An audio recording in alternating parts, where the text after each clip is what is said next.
Hey guys, this is Coach Carly, and you're watching Bull Time.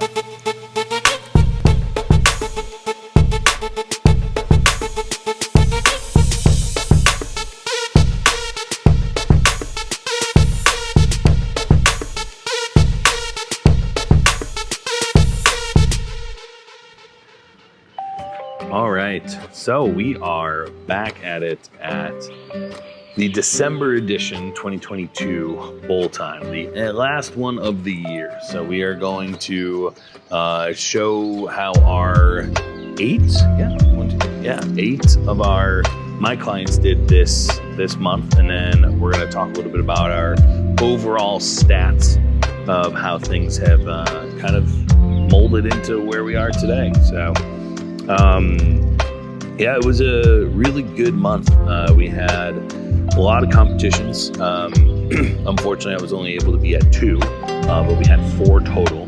One that we ran here, and then 1 in Idaho, 1 in Virginia, and then 1 in Texas. So it was my first time actually going to Texas, which was kind of cool. So I'm really happy about the overall year of how it's been, and it's just been a really great, awesome year. I mean, at the end of every year, my wife and I, just kind of sit back at dinner on New Year's, and we just reminisce, honestly, in the ability that we have to keep growing as people, keep growing as a couple, and how well our community still holds true, and how strong of a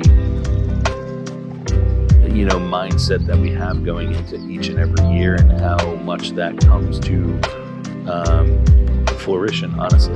And I don't know, I'm kind of every end of the year, December, going into January, I'm always in my feels, if I can be completely honest. Like, it's really cool to look back at all the hard work you've done year to year, month to month, and kind of see what that looks like.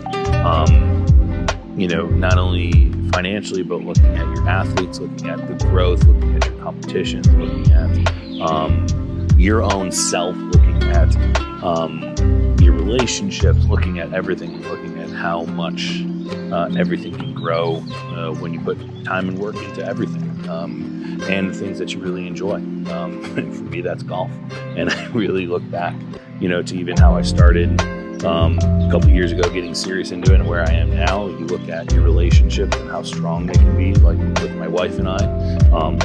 You look at your relationships in the gym. You look at your relationships with your fellow coaches. You look at your relationship with your clients, and it's just a really cool way to look at data. And it's just awesome. So. Sorry about that. Sorry to be in my feels for a little bit. I apologize. But yeah, we had 4 competitions this past December, and they were fucking awesome. I think we had a total of 1, 2, 3, 4, 5 total missed lifts from 8 people. So I think that's pretty good. I'm pretty good with numbers, but I think that's a really good end of the year finishing with all of our athletes. So yeah, without further ado, we'll get back into how the clients did. So first we had the Dig Deep Buff Bagel Rookie Novice Showcase that was held here at Mustache. It was a super dope meet. We had 4 of my own clients compete, and actually Coach Zach had 3 of his own clients competing, which was awesome. A really good showing for first timers or people who have only competed once before. It was a really well-run meet, really well respectful people that were involved. Of my clients, we had Farrah Pinnock, who competed in her first event ever, and she absolutely crushed it. She is a very, very, very smart lady that is in the graduate doctorate department at Cornell University, and I will butcher the actual field that she's in, but she is very, very intelligent, and that intelligence transferred over into how well she has responded to training. She is a very smart lifter, takes cues very, very well, responds to the style of training that we've had her on. Went 8 for 9 in her first meet, and the only reason she went 8 for 9 is she lost her balance at the top on the deadlift and just fell over. So that totally is okay. That happens. But she went 8 for 9. She was like, I think 0.3 or 0.4 kilos over the 75s, and honestly would have qualified for collegiate nationals. So that was a really cool thing. And she felt really strong knowing that, and especially in her first meet, which was awesome to see. Then next up we had Haley Anderson. Haley, this was Haley's second meet. The last time she competed was pre-COVID, and it was a very, very strong performance for Haley. Haley had a really tough time post that meet and just getting back into training post-COVID. And, we talk about it all the time between her and I about how proud I am of this past cycle. The last 8 months, she was just completely dialed in. Everything that she was doing, she, it's her story and everything, but she did a really good job of getting her feet back underneath her, and a really good job with taking control of her gym life, and really did a good job of getting back out there on the platform. She went 8 for 9 and matched her best ever total PRs in her second meet ever. So I'm really, really, really happy about how she did.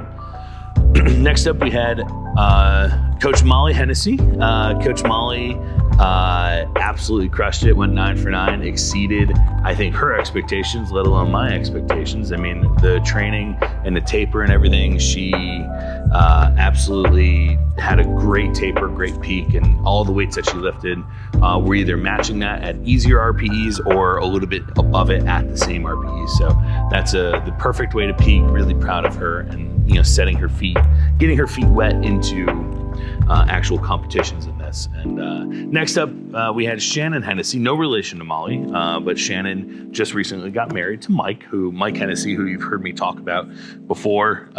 Just competed twice, once in April and once this past September. They got married after Mike's September meet, so congratulations to both of them, actually a week before Lee and I got married. And the day before Lee and I got married, and she absolutely crushed it. We had a little bit of a blip in Shannon's training where her back kind of got flared up, and it was not quite being able to push the limit, and we actually got back over the numbers that she was pre-back injury, which was awesome. She absolutely crushed all of her training and absolutely killed the actual prep, squatting big weight, deadlifting big weight, and benching big weight more than she did pre-back injury. So really, really, really happy for her, and she loved it. And the biggest thing that for Farah, Molly, and Shannon was they enjoyed the process. For their first ever meet ever, they enjoyed the process, and they went to want to do it again. Shannon's already signed up for another meet. Molly and I have already talked about getting her signed up for another meet, and Farah and I also talked about getting her ready for another meet. So I'm just super pumped, super elated at how all the ladies did, and can't wait to crush it again with them. Next up, we had 4 people compete over the course of 3 cities on the same day. I was in San Antonio at the Texas Open with Hillary and Sarah. Then we had Madison at the Holiday Hoist in Boise, Idaho, and Jade Chambliss out in the Mecca Gym helped out handling. And then we had Ariel Patra at the Virginia Pro and being handled by Adriana Davis. And I'll kind of explain once I get to Madison and Ariel how we set them up for success and how we got through that meet. So for Hillary and Sarah, oh my God, I am so happy for Sarah. Life just works in crazy ways. And again, not my story to tell, but like Sarah, absolutely. I am just so happy that Sarah got back out there after the world's issues to come back out there and go and crush it and total your best total that you have ever, and the best total you've had since 2019. and doing it at an older age. I'm just so proud of her. She absolutely smashed the weights, 9 for 9, 7.5 kilos less than her best, but again, her second best ever, highest total. Did everything according to specs. I am just so happy, and she deserved it. You know, if anyone else out there, her 15th meet in, she deserved to have a good one back on the board for her. Getting qualified for nationals at a higher weight class, which is awesome, so I don't have to ever cut again for a long time. Then we had Hillary. Hillary had herself a day, 27.5 kilo total PR, 8 for 9 day. We had a little bit of mishaps on squats, but according to Hillary, who likes squats anyways, that's not true because I love squats. But Hillary had a great day, PR in every lift. A stellar performance of execution, because that was our biggest issue at nationals. Missing 2 squats, missing 1 bench, and missing a deadlift. The deadlift was a reach because we wanted to. But yeah, absolutely great day. Put her in, I think, 6th highest total ever in the 100 kilo class. Has in the USAPL, the 3rd highest deadlift ever in the 100 kilo class. Another one of our lifters, 2nd female to deadlift over 500 pounds. And that's a huge accomplishment. You know, she's within, I think, is it 6.5, 7 kilos of the American record. We probably had about maybe 2.5 kilos more on the day of. But again, we don't need to do that, right? If we can't set the American record, what's the point of even trying to go that far and not put together a bigger day? She hit above 500 kilo total, which was a goal of ours. So I'm just really happy about how the day went for her, and I know she is too. Next up, we had Madison Dimert, excuse me. So I'll kind of talk a little bit about how we set people up with handlers like Madison, Ariel. So if I can't be there, I'm going to try my best to either send one of my coaches out or find a handler for my people, because I either have a prior obligation or another meet that I've already committed to on that same weekend before someone else told me that they're competing. For Madison, you know, we thought the meet was actually the same weekend that I was running a meet. Turns out it was the same day that I was already in Texas, so I couldn't end up going anyways. But I looked at the roster, I emailed the meet director, he recommended someone, we contacted them, I had a FaceTime with them, went over the plan, you know, had all the thing laid out for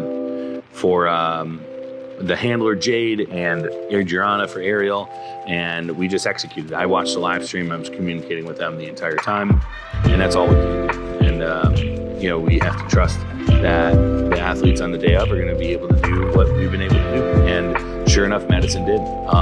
Totaled 485 in the 82.5 kilo class, went 7 for 9, and that was actually 62.5 kilo total PR, with only weighing, I think, like 6 more kilos in body weight, and I had a 62.5 kilo total PR. Just an absolute smashing day, with room in the tank too. I mean, we took some maybe aggressive jumps, not as aggressive jumps in the squat, aggressive jump in the bench, and it still worked out for us. So I'm so happy. I mean, that places us 8th all time for Madison in the 82.5 kilo class. Just an absolutely fucking stellar day. And I can't wait for nationals. And I think Maddie's next meet is going to be here in Buffalo. So I think she's going to fly out from Oregon and come out here and do a meet, which will be great because we want to practice the traveling. We want to practice being at weight, especially with nationals in Memphis. She's already going to have to travel cross country. So it's a great opportunity for us to really get that practice under our belt.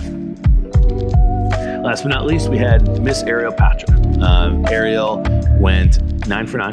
Kind of sandbagged the bench, and I wouldn't say sandbagged the deadlift, but based on how handler Adriana and I saw it, you know, I was communicating with her. We went with the smaller jump, and she absolutely crushed it. Maybe had like, maybe 5 more kilos on the board, which is absolutely awesome and incredible. So I'm super happy that we have that kind of room to grow. She ended up chipping her squat total, her squat PR, which gave her 145, which is an absolutely disgustingly heavy squat. So I'm so happy for a 52 kilo lifter to squat 145 in a meet. Like, that's awesome. We have really good a really good momentum building here. As I told Ariel in our recap conversation, I was like, listen, we can't compete again for a while. I mean, we just did nationals, then we just did prime time, then we just did Virginia Pro. We need some time off. So I just actually wrote up her newest block, and she is going to have quite a bit of volume to finally build, because we haven't had a chance to. Like, we've always been in game time mode. I mean, when we got started last year, February, to get to nationals, she wanted to do a meet. And I was like, no, we have to like build until nationals. Then obviously the nationals thing happened, and then we were in prep mode from pretty much March until just now in January. Like, we're talking that's 9 months of staying at the kind of strength that you're already going to be at. And that's not okay. We need to be able to build, and I think we're finally at a point that we can build. But I'm so happy with her last two performances, totaling 392.5 in the last two performances, both going 9 for 9, both executing the weights really well. That's just a huge momentum builder for her. So I'm just fucking pumped. Really, really, really happy. So that concludes our December recap. I just want to kind of run through some of our powerlifting numbers that we had, some end of the year stats for you. So the total number of meets that my athletes have competed at has been 34. The percentages of lifts made has been 85%. We have had people compete in 27 different cities, which is fucking insane. That doesn't mean the amount of meets, that just means the different cities, because a lot of them have been in Buffalo, right? Then the number of 9 for 9 performances of all of my athletes that have been able to compete either once or multiple times has been 35%. The total percentage of people who could PR in a meet, which means not first time lifters. I don't consider those PRs from your gym lifts. I consider your competition percentage PRs, has been 64%. So if you have competed once, your likelihood is that you're going to PR has been 64%. And that's with including people who have cut weight, who have had an extreme amount of time off, injuries, not having the greatest training cycles. That's everyone. That's from the people who had upwards of 90 kilo total PRs who did 37.5 kilos less than their best ever total. Like, that's everyone and everyone in between. The total average PR of the people who have been able to PR has been 10.2 kilos average per person. The total amount of times that someone has competed of my athletes has been 142 times this year, which is insane, which I think is 1.5 more than what we did last, 1.5 times more than what we did last year. And this was a cool stat that I kind of looked into.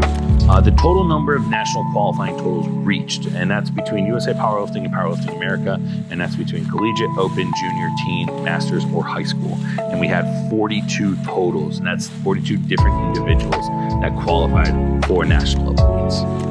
Awesome. Just a really cool fucking year. A really cool, awesome, a really cool, awesome job, to be completely honest. So I'm very fortunate to be in this position. I thank all of you for believing and trusting in me, and this is just my way of giving back to you guys and giving you guys a little bit of shine that all of you deserve. So have a great holidays. I'll see you soon.